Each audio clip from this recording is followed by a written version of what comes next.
Yeah, so I too, kind of live with that fact of customer retention is kind of the more lucrative business practice, and when compared to like going out and trying to find a new client. So definitely want to focus on what you can do to retain those, your top clients or even recurring clients, but also it's really important to retain your employees. Make sure that they're happy, they're linked into the culture, they feel valued. And so that's kind of what we're going to dive in a little bit today. So, like Nina said, my name's Maddie Bruns, and I own two gifting companies. One is more direct to consumer, the other, however, is business to business. So, that's what we're going to dive into some of the business practices that we've seen, a lot of the different themes we see out in various industries in terms of how people are adapting this business practice in the times of COVID, how they're being, intuitive and unique with how they show different clients or customers, even internal employees and partners, appreciation and value, and kind of the return on your investment that you can get from kind of doing that the right way. So, having said that, I'm going to share my screen. I just have a slide deck that we can go through. And just a heads up, we are going to be doing a couple interactive breakout rooms or breakout sessions a little bit later. I believe there's two separate ones. So hopefully you guys can hang on for that, because I think they'll be a really great resource and tool to kind of bounce ideas off of each other. Yep, we got two coming up later in this session. Thanks, Nina. So again, my company with business to business corporate gifting is called Olive and Wynn. And part of where that name came from is olive branch, being that, extending that olive branch, let me help you with this business practice. Let me show you how, we can really make a change. We can really turn that ROI, and you can really hang on to some of those really vital clients and internal partners as well. So we really focus on modern gifting solutions. It's really no longer slapping your logo on a tumbler and sending it out. It's really getting into the niche of unique gifting, luxe gifts, and how, in the scheme of things, a somewhat small investment can really turn the tide for, seeing a return on that and repeat business, repeat clients. So a little bit again about Olive and Wynn. Being that olive branch, we want to help facilitate this process. So we facilitate both client and employee satisfaction and retention, which is key, that maintaining the repeat clients by enabling our partners and clients to express gratitude, value, recognition. These are all important for us as humans to feel and feel fulfilled. So, and again, doing that in a very niche and unique way to make you kind of stand out among the rest, essentially. So our, the Olive and Wynn gifting philosophy is really based strongly on a book called Giftology, which I totally recommend anyone and everyone read or listen to the audiobook on Audible. It really dives into a lot more examples on larger scale examples of how you can just use these dollars so wisely and see like 1,000% returns. And it really comes down to, it's no longer just the thought that counts. Like you must hit the mark. You can't just, throw dollars at it and hope something sticks. You really got to hit the hole. It's putting thought and time behind these, crucial dollars, and making sure that what you do decide to invest is going to bring that return to you. And so there's a few ways that we'll get into on how to really narrow down what exactly the best practice would be for your specific, client list or, employee or partner list. But essentially with our clients, we really dive in and consider all aspects of the gifting experience, in the time of COVID. And I really think that this will stay beyond when COVID is, touch wood, a thing of the past. I think that the way that we interact in a corporate atmosphere with our partners and clients is changing due to this environment. And I think it's going to remain the same because there's so much cost savings to doing it correctly. And I think that, it's no longer really just taking clients out to dinner or taking them to a Cardinals game. My dog has some loud paws. There we go. So again, it's more about that whole gifting experience. So what do you want to get from the gift or as a result of the gift? Where does your recipient live? What does his or her spouse do for a living? Do they have kids? What, do they spend their weekends doing? Are they traveling sometime soon? Just all these different things that go into, like, you have to invest the thought and the time to your gifting practice and really like pinpoint it down so that you can get that return. So again, if anyone is interested, I strongly recommend the book Giftology. It's really opens that door into how to really dive that next level.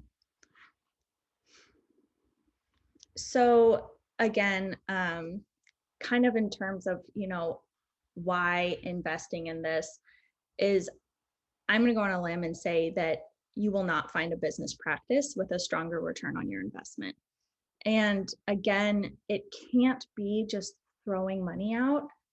There's an example that I use that was brought to my attention that a company sent, a couple hundred Omaha steak gift boxes out, which are great if you're a meat eater. But there was, a dozen people who received those that are vegan or vegetarian. And now your attempt, this company's attempt to give a gift hurts them. It was almost to the point of offense to send, a big steak kit box, all these different cuts of red meat to someone who doesn't eat red meat. So you want to make sure that, again, it's not just blindly throwing your dollars at a gift. It's really finding out the unique aspects of who is receiving the gift. So again, the tangible results will occur if this is done correctly and if you're showing that value and appreciation well, and you're really investing the time and thought behind it. So one thing to think on is, how much is an appropriate amount to gift in, to invest in different gifts. So again, I think this is completely personal and depends on your business and, your return with certain clients. But for me, when I gift to, the clients who use me as their gifting service, I will, towards the end of the year or after the project is completed, send a gift to them and thank them. And for me, I'm willing to invest about 1% to 3% of what they spent with me. And I know that sounds small, but that's all it really takes if we can really narrow down and hit the hole here.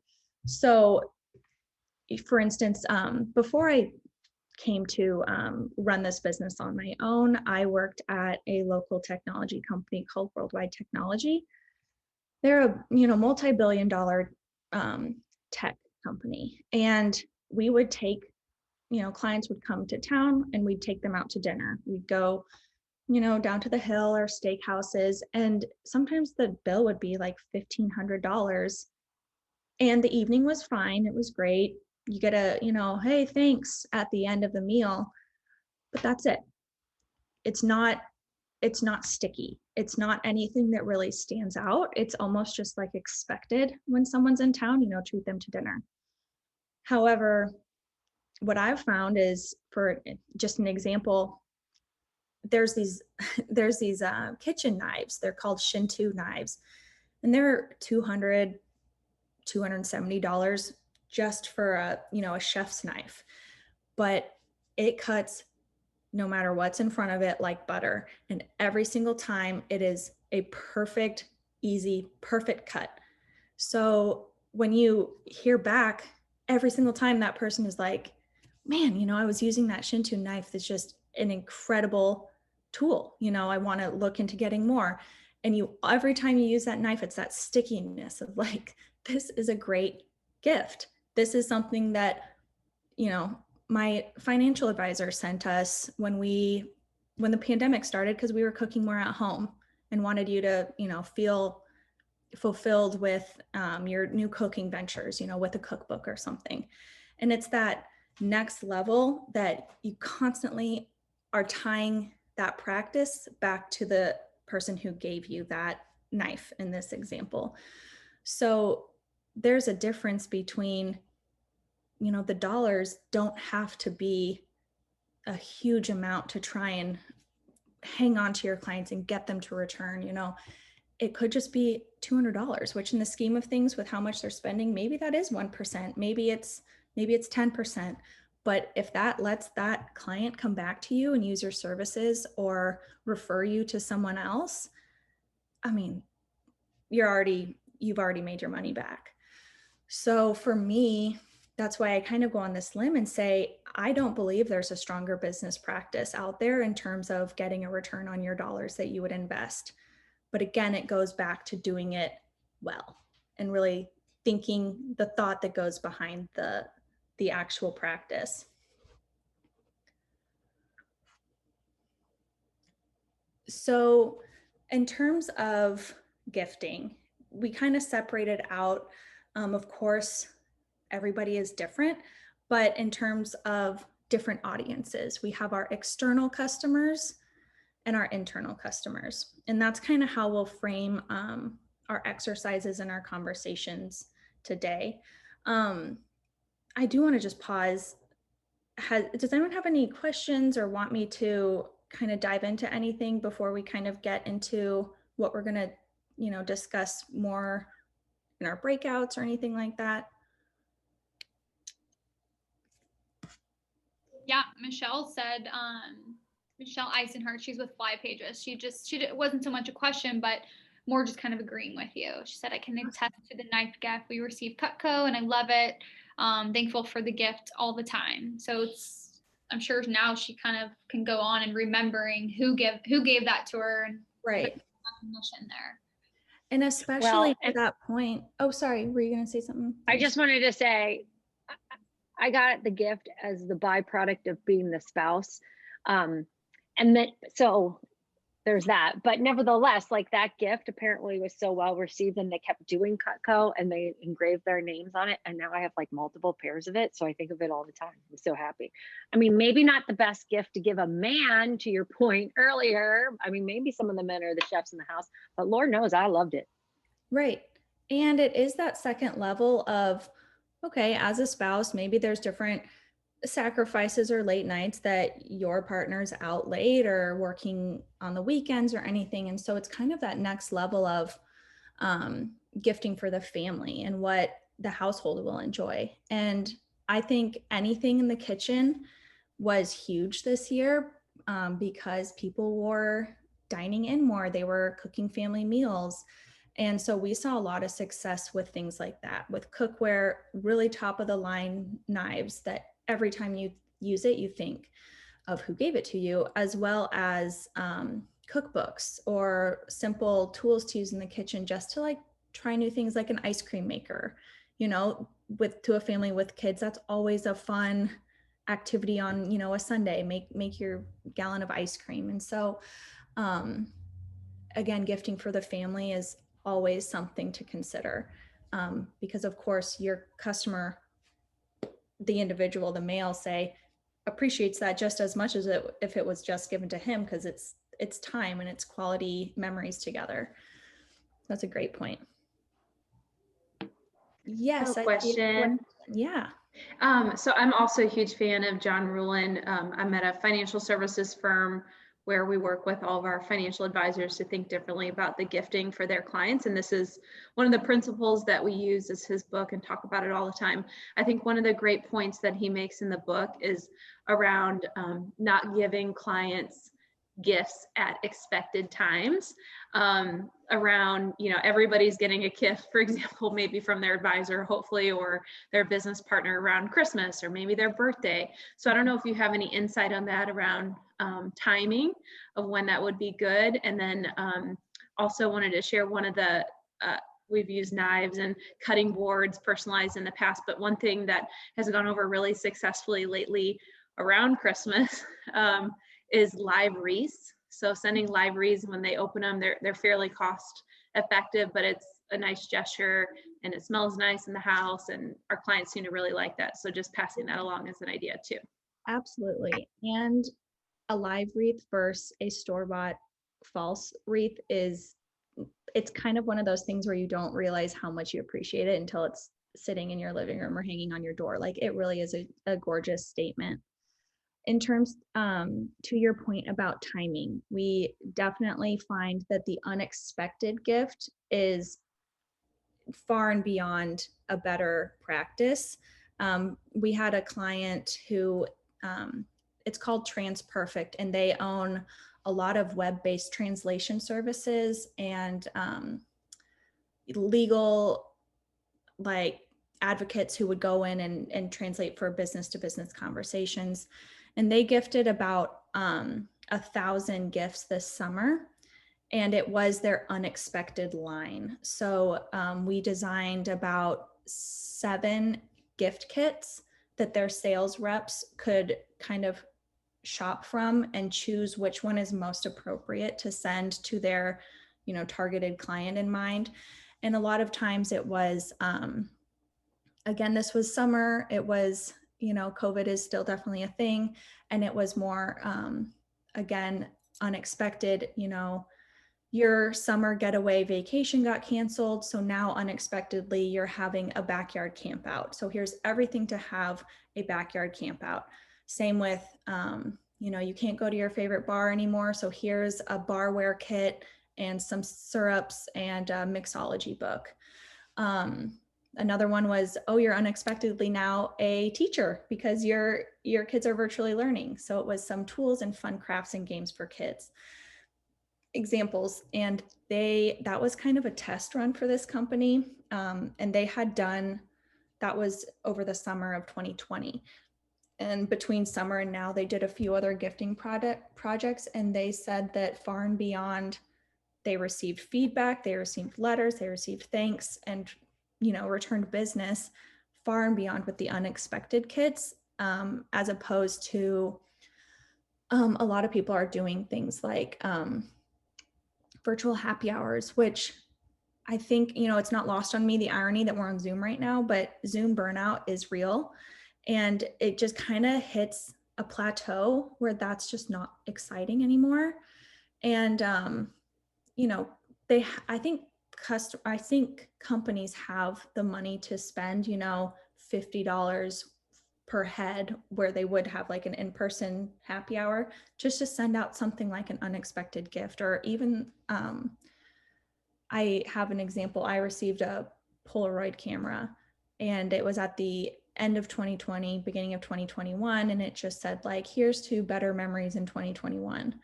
And that's just, that's like something that the whole family can enjoy. Polaroids are kind of like coming back.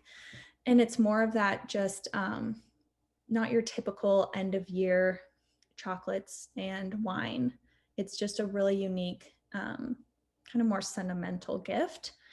So definitely think that balancing your budget around different times of year when maybe there's kind of that lull and it's getting a little bit monotonous, just to kind of send that message of value and appreciation. All right. So again, kind of breaking out our session now with framing our external and our internal customers and who those might be. So, we can all think in our head who our external customers are. Those are the people, paying us, using our services, buying our products. So that's in one category. Another equally as important and often perhaps overlooked is the internal customer. And those are people who work for or work with you in your company, for your company, and really help you do what you do. So, and again, help you bring your product or service to the external customer. Something where, you know, you would say, I couldn't do what I do without you. So for me, I rely heavily on outsourcing and third parties. So I have, you know, a Rolodex of my top partners, and I want to make sure that, like they're my clutch players. And when I need them, you know, oftentimes with gifting engagements, we're up against a timeline. You know, everyone wants these received in hands by Valentine's Day. So I want to make sure that when I'm in a bind and I can tap on someone, that they're there and that trust is strong. And so I certainly don't want, you know, that aspect of my business to be overlooked. So that's something that I need to remember to show appreciation and value to our internal partners as well. So again, going back to separating it back to the external customer. So it really, this is something too that John Ruhlin in this book, Giftology, talks about, is they don't want your logo on stuff. You know, that's kind of, again, a thing of the past and kind of missing the mark a little bit. So for instance, so in technology, again, I worked in a big technology company, and putting like a partner's logo on like Cisco would give us, you know, really nice suitcases with the Cisco logo on it. And it's just like, that's not exact. Those are $800 Toomey suitcases, but it cheapens it. And it kind of is like, now what Cisco's mind is putting, you know, having us be walking, talking billboards for them through the airports, through the hotels. And so that is more advertising spend. And what we're trying to kind of rewire with some of our customers exclusively in big tech is that, you know, get your logo off of things. If anything, put their logo on it, because people are proud to rep their own companies. But at the end of the day, that's not a gift. That's an advertisement. And so that's big in giftology, but also it's very important to, again, gift in line with rapport that you build. You know, when you hop on those Zooms and you know, even before the time of this virtual life, chatting at the water cooler, like it's important to kind of tap back into those conversations to really remember the rapport, dive deeper, niche. What's something that you can really like hit home with? And so, you know, for instance, with one of my partners, well, I guess we'll get into that to the next slide. I'm jumping ahead a little bit, but again, your external customer is basically the one signing your checks. So you want that return business where, you know, Nina mentioned at the beginning of the session here was getting that stickiness, and those client retention is a more cost-effective investment than the cold call method of trying to go out and source and scope new clients. So gifting the right way can really increase that stickiness and the client retention. An example here is at Olive & Wynn, we do a lot in the wedding industry. For instance, we'll use so wedding photographers, sometimes their packages are a couple $1,000s. I mean, they can be one of the larger investments in planning a wedding. So what some of our customers do who use us as their, you know, gifting practice liaison is when they book a bride, they will send out their custom gift box, which is a box branded for the photographer, but the items inside are all, you know, high-end items that both the bride and the groom will like, celebrating their marriage, you know, vow notebooks or a special velvet ring box or a polishing pen, et cetera, et cetera. And in that box, they'll also include like a magazine from their own brand, their own photography of what to expect on your wedding day. So it's, what time I'll arrive. Do you want to do a first look or do you want to do it in the aisle? Do you want portraits with your family or do you want all candids? So it really helps that planning process for the bride, knowing full well that this is a large investment for them. So it's building before the event, the wedding even takes place, it's solidifying trust and building that relationship, because they know that brides are going to be asked, oh, who are you having for your photos? Who's this and that? Who did your wedding pictures? And they want their name to be out there. So this starts that process before they even see the finished product. It's already building that rapport. In terms of the referrals as well, sometimes the item can do the talking for you. And this is, again, kind of back to the knife example, but again, the technology industry.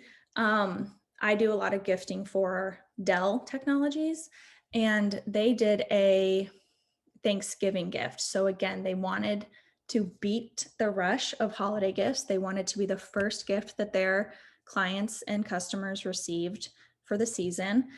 And so they did these, they were about $200 to $230 each, kits that we called Feast Mode, which was all some like very seasonal snacks and baking kits and, spices and different things for Thanksgiving autumn cooking and in the home. But part of kind of the statement piece of this gift was this oversized, large end grain carving block. So it was like 17 by 14. So it's pretty large. And it was all hand carved acacia wood. And Dell knew, and none of this had their logo on it, but Dell knew that at Thanksgiving, there would be, the uncle, the brother, the sister-in-law would see that. And it's a stunning piece on the counter, or even carving, the Thanksgiving turkey on it. And be like, oh my gosh, that's a beautiful piece. Where's that from? And they'll say, oh, Dell gave it to us. And all of a sudden Dell is out, Dell is in the minds. And then you might see someone, a commercial or something in a mailing from Dell. And you're like, oh, Dell gives good gifts. Like Dell cares about their customers. It's just that little bit of talking that a gift can do for you when it's done right. And so it's really putting into, okay, what is the situation where this gift is going to be? Paint that picture. It's Thanksgiving afternoon. Customer A is slicing his turkey. How do we want that to do the talking for us? And so that, they saw huge responses from that. And that's something that, if done right, again, getting your name out there is just going to, aid in that stickiness factor. So that brings us to our breakout. I'll kind of go over the activity and of course, pause for some questions or feedback before Nina can kind of break us up. But essentially, let's focus here on the external customer.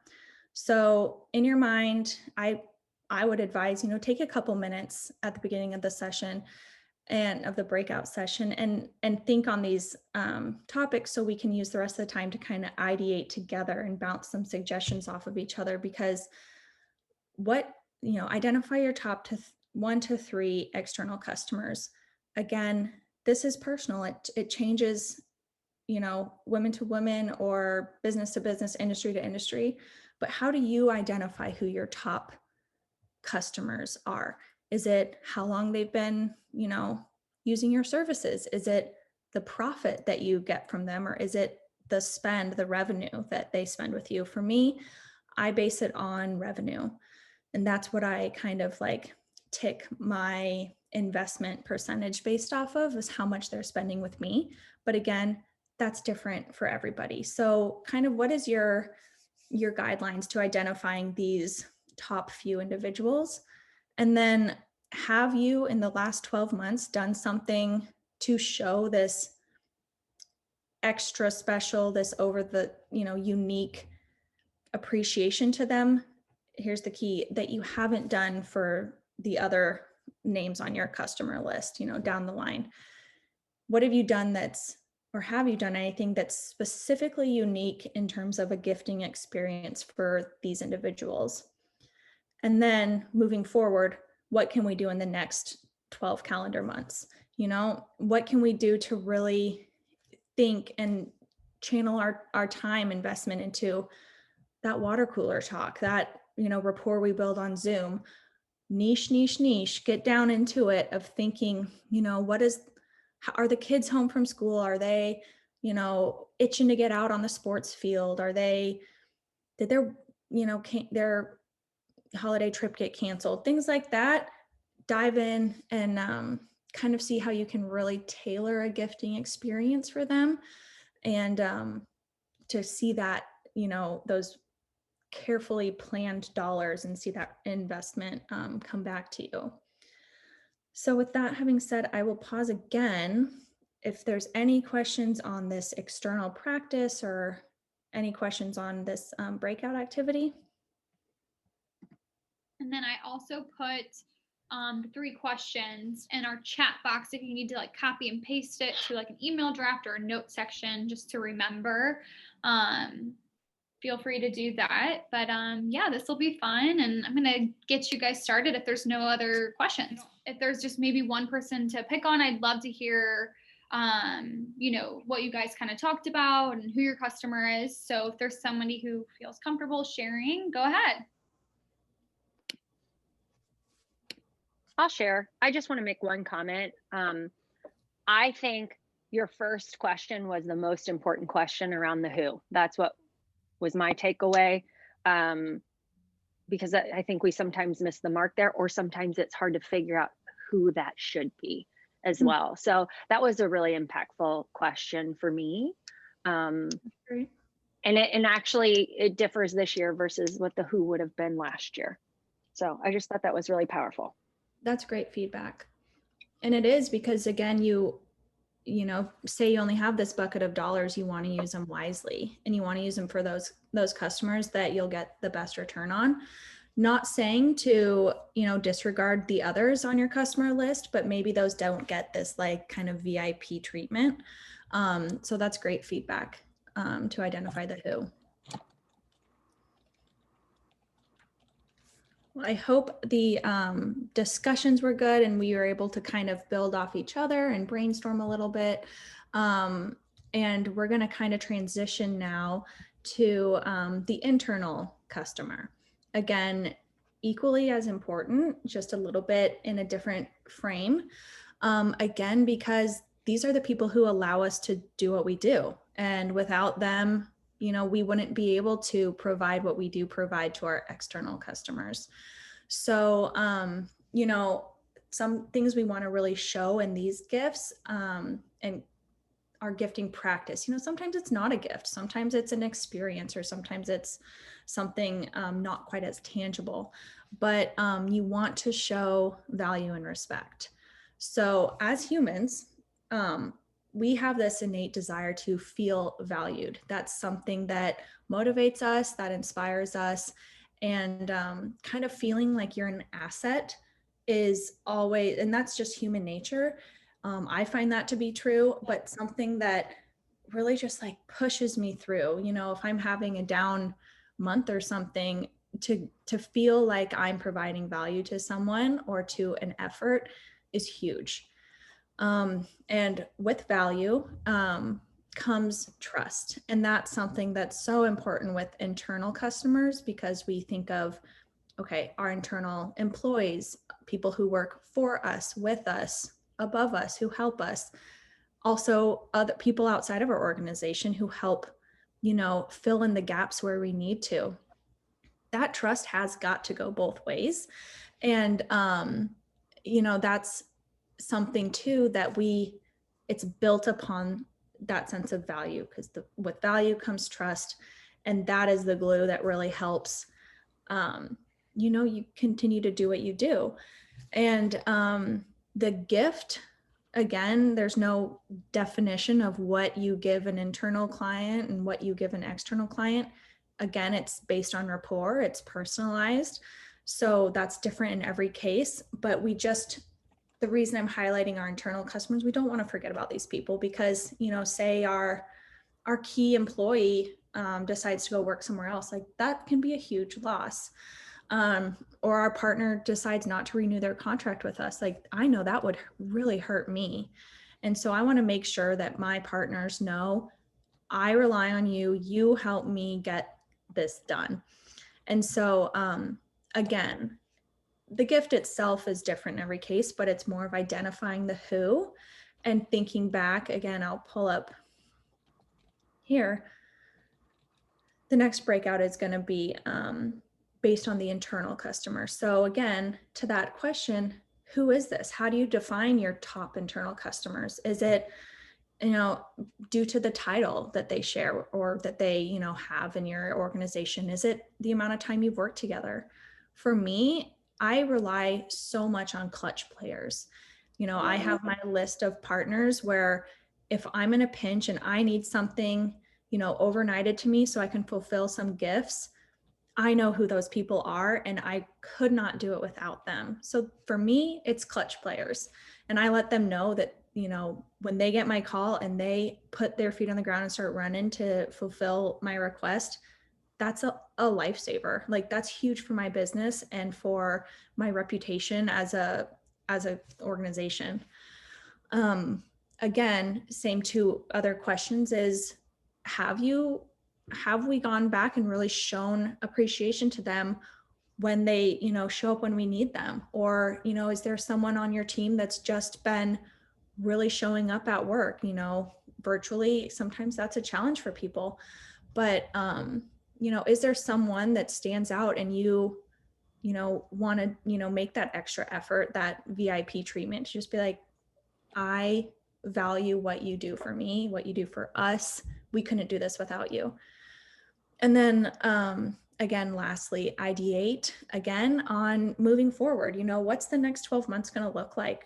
Again, that's the $1 million question, really, in this world we're in. But at the end of the day, how can we improve that? How can we really show those partners and those employees, that extra VIP treatment? So again, I see we're running up close to 10 minutes to go. So is there any questions on the differentiating factors between internal and external, or any questions on this activity? I don't see any questions coming in, but I'm just going to do maybe a 5-minute breakout session so we can kind of talk about that and then give you enough time to, any last minute thoughts or slides that you have. And then I'll switch up the groups too. That way you have somebody different to talk to. All right. Great, thanks. I know we didn't get as much time as last time, but Maddie's last one I think is super important. Feel free again if somebody had any revelations or want to share what they talked about. I tried mixing the rooms up. So does anybody have any questions or thoughts on this, or is there anything that really struck a chord during your session?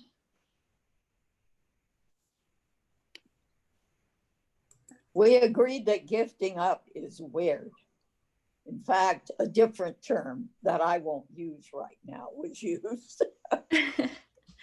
Gifting up, so people above you in your organization? Particularly quite like the president of the company. That Absolutely. type of up. Yep, that can be, anything, even giving coaching advice, or, I've always been taught to give coaching advice both ways, and that's almost impossible. That's really challenging. But again, gifting, I would say it can be as simple as a handwritten thank you note to someone like a president of the company. Just be, also dinner out, treating their spouses to dinner. It doesn't have to be like, maybe you don't know their, precise interests and stuff. So it's doing what you can with the information that you have. But that's certainly a challenge. And yeah, I definitely agree with that. That's a good call out. So we have just 2 minutes left, and I will stay on if there's any questions. But in the interest of time, I just want to go through this last slide that kind of just, I know we, talked a lot in the last hour, but wanted to just kind of hit home on some topics here. So again, it's no longer just the thought that counts. You can't be sending 300 Omaha steaks out if a dozen people are vegan. So you can't miss the mark like that. That's going to be a catastrophic error, essentially. Again, I believe, and I'd be hard pressed to find, I challenge someone to find a business practice that has a stronger ROI. But again, you have to use that bucket of dollars extremely wisely. You have to put thought behind it. Again, you can't just throw it at the board and hope something sticks. So it's just investing your time and your attention to make these intuitive investments in specific gifts. And again, that can only be maybe 1 to 3% of a client's spend with you. It really just, if you do it right, it's not about how many dollars you spend. It's about, again, gifting on the rapport that you build and making sure that you nail down, get into that niche of exactly what he or she would like, or what resonates with the family or the spouse. Another thing is pets, slam dunk. If you gift something for a pet, it'll go over so well. Everyone loves, those little bandanas. Every time they put it on, they'll send a picture to you. It's just a slam dunk because pets are family, and it's kind of an easy slam dunk. Again, gifting for external customers versus internal. With external, we're looking for that stickiness, that retention, that returned interaction, again, if done correctly. And then internally, we're just looking to share that value and trust and build upon that and really solidify the sense of value so that trust can go both ways. So those are kind of the underlying reasons behind gifting externally and internally, the why. But I believe it was Michelle that brought up, the who is very important as well. So kind of identifying, again, how you want to spend this precious bucket of dollars that you have, and, put some time around it and thought behind it, and really make sure that it's done the best way that you can. And it's interesting that Michelle also said, the who has changed. Absolutely. Yeah. In the last year. Yeah. I mean, we have a member here who is doing something similar to Maddie, and with the gifting in mind, and it's to her employees. She wants to thank them for kind of like remaining strong and really showing up extra. So I found that to be definitely, I agree with that. And it is 1:30. And Maddie, this was such a great presentation. I took a lot out of it too. Also just being on the receiving end, we've experienced it. We've been in employee shoes, and you working out worldwide, you kind of were able to see it from a different side. So if anybody wants any of this content that Maddie has created, this whole thing has been recorded, and we're going to post it onto Rise TV. We'll also include the PowerPoint there too. And feel free to kind of keep the conversation going over on Rise Digital. I also just want to let you guys know next week we are having an in-person event. So we're excited to be in person again. It's been a minute, but it'll be in both cities. So just make sure to head over to Rise Digital under the event page just to see what time it is where you're at. And it's going to be like a happy hour. It's called Don't Rush Hour, and we'll start at 4:00 next Tuesday in St. Louis. So thank you so much for everybody. It's been so great seeing all your faces, and feel free to stick around if you have a couple questions. If not, we'll talk later and have a great week.